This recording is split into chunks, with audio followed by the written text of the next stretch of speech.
তোমাদের সকলকে নমস্কার জানিয়ে আমি আবারও একটা নতুন ব্লগ নিয়ে চলে এসেছি তোমাদের সামনে। তোমরা সকলে কেমন আছো? আশা করি ভালোই আছে। আর অনেক দিন পর আমি ব্লগটা নিয়ে আসলাম, কারণ আমি অনেক ব্যস্ত ছিলাম, সেগুলো জানাবো তোমাদের পরে ভিডিও। এখন চলো আমরা কোথায় যাচ্ছি দেখো। কই সুধাদি কোথায়? দেখতে পাচ্ছি না। সুধাদি তাহলে আমরা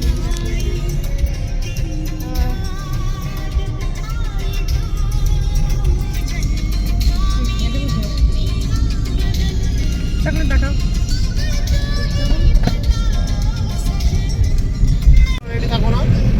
গাড়িটা একটু আস্তে চালালে ফুলগুলো ভালো হয়।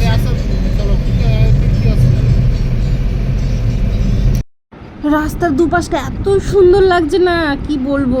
দুই পাশ দিয়ে বেগুনি কালারের ফুলগুলো, আবার ফের কৃষ্ণচূড়া ফুলগুলো ফুটে আছে, তাই ভাবলাম একটু ভিডিও করেই নিই। আমাদের গাড়িটা এখানে পার্ক করে রাখলাম, আর ওই সব কত লোকজন, কত গাড়ি। এই আমাদের হাঁটতে হবে এখন। এইখানে গাড়ি পার্কিং এর ব্যবস্থা করেছে, আর এখান থেকে প্রায় আমাদের হাঁটতে হবে 2.5 কিলোমিটার রাস্তা। আমার শুনেই তো মাথা গরম হয়ে গেল। দেখো আমরা জঙ্গলের মধ্যে হেঁটে চলেছি আমাদের প্রধানমন্ত্রীকে দেখবো বলে। কত কষ্ট করছি এই রোদ গরমে, বলো কত করে? 10 টাকা করে পিস। এই যে রোদ গরমে আমরা এটা একটু স্বস্তি পাওয়ার জন্য খাচ্ছি সবাই মিলে। এই সুসুরি বলে তাই না? লেবু জল। দেখো উপস্থিত আছেন এক ঝাঁক মহিলা নেত্রী।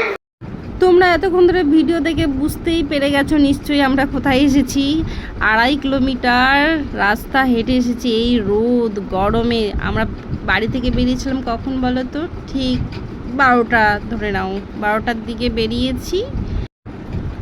যতই রোদ গরম হোক, ইচ্ছে তো হয় বলো, স্বয়ং প্রধানমন্ত্রী নরেন্দ্র মোদীজি আমাদের সাথে দেখা করতে আসছেন আমাদের বাড়ির কাছে, আর আমরা যদি না যাই তাহলে কীরকম হয় বলো? তবে এত ভিড় হয়েছে, আমি বাপের জন্য এত ভিড় দেখিনি। বাবারে বাবারে, তোমরা শুধু একবার দেখো কত ভিড় ওই এলাকাতে, লোকারণ্য।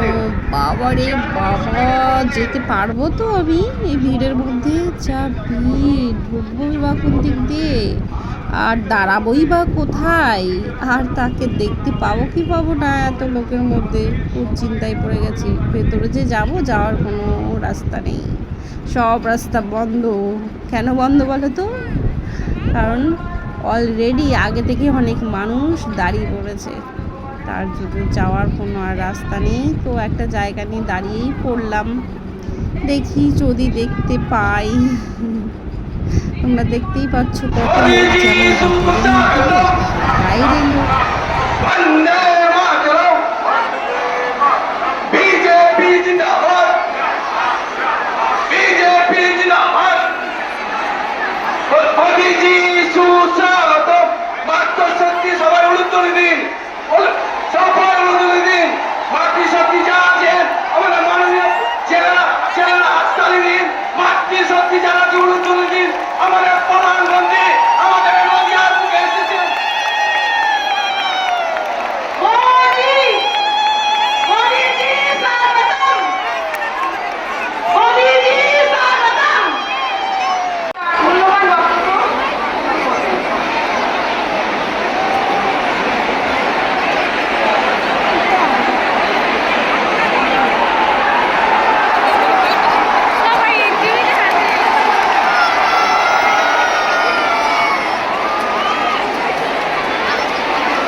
मेरे साथ बोलिए, भारत माता की, भारत माता की, भारत माता की। चैतन्य महाप्रभु की इस महान धरती को मेरा शत शत नमन।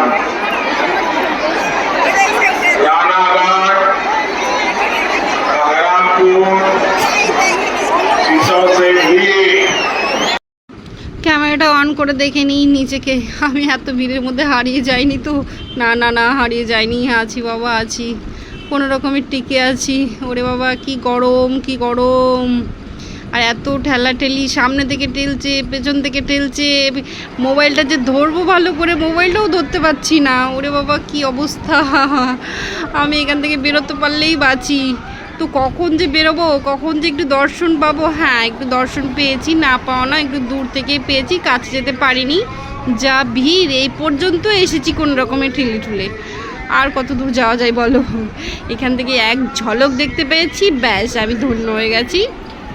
পরের কথা পরে, তো কোনো রকমে দেখে নিয়ে আমি ওখান থেকে চাইছি যে এবার বেরোবো কীভাবে। ঢোকার সময় তো ঢুকে গেছি ঠেলে টুলে, বালক থেকে বৃদ্ধ কেউ বাদ যায়নি এই জনসভায় উপস্থিত হতে, সবাই এসেছে মোদিজিকে দেখবে বলে। তো যাই হোক, দেখতে তো পেয়েছি, যতই ভিড় হোক, গরম তো প্রচণ্ড। যেহেতু ফ্যান ছিল উপরে, ওই ফ্যানে এত লোকজনের মধ্যে কি আর পাত্তা পাই, তাই আমি বেরিয়ে আসলাম। বাবা বাইরেটাও এত ভিড়, সবাই দেখে দেখে চলে আসছে, গরমে থাকতে পারছে না ভেতরে। ধুলো উঠছে পুরো, পাউডার, বিনে পয়সার পাউডার, কারো লাগবে নাকি। যাই হোক, এবার বাড়ির পথে যাওয়া যাক। আর আমাদের মোদিজি 12টার সময় আসার কথা ছিল, আস্তে আস্তে 2টোর সময় পৌঁছেছিলেন। তো অনেকটা দেরিও হয়ে গেছিলো, এই রোদ গরম দুপুরবেলা। বাবা বাবা কি ধুলো উঠছে বাবা রে বাবা। চলো, এই ভিড়ের মধ্যে আমি 2বার হারিয়ে গিয়েছি। একবার বেরোনোর সময়, ওখান থেকে বেরিয়ে কাউকে খুঁজে পাচ্ছি না, তারপরে ফোন করে করে কাছে এসে ওখান থেকে আবার বেরোতে গিয়ে রাস্তায় হাঁটতে হাঁটতে আবার হারিয়ে গেছি। ওরা সামনের দিকে এগিয়ে চলেছে, আমি ভিডিও করছি, ব্যাস আমি পিছনে পড়ে গেছি। দিয়ে আবার ফোন করেছি, ফোন করে তারপরে ওদের কাছে পৌঁছেছি। এত ভিড়, একবার কেউ ছাড়া পড়লে সামনের দিকে যখন তাকাচ্ছি আর দেখতে পাচ্ছি না। এই দুপুরবেলা আবার গাড়ির কাছে হেঁটে যেতে হবে। ও বাবা, শুনেই যেন ক্লান্তি এসে যাচ্ছে, কিন্তু হ্যাঁ মজাও লাগছে। কেন বলো তো, একসাথে অনেকগুলো লোক হাঁটছি, আবার মাঝে মধ্যে দাঁড়িয়ে ঠান্ডা খাচ্ছি, আইসক্রিম খাচ্ছি, একটু রেস্ট নিচ্ছি, আবার হাঁটছি, আবার কথা বলছি। ও খুব মজা হচ্ছে, কিন্তু গরম লাগছে, কিন্তু মজা হচ্ছে। আমাকে দেখে মনে হচ্ছে না বেশ মজাতে আছি। আমরা পৌঁছে গেছি গাড়ির কাছে হাঁটতে হাঁটতে। যেখান থেকে গিয়েছিলাম আমবাগান জঙ্গল, সেখান দিয়ে আবার এসেছি, কারণ একটু ছায়া তো সবাই খোঁজে।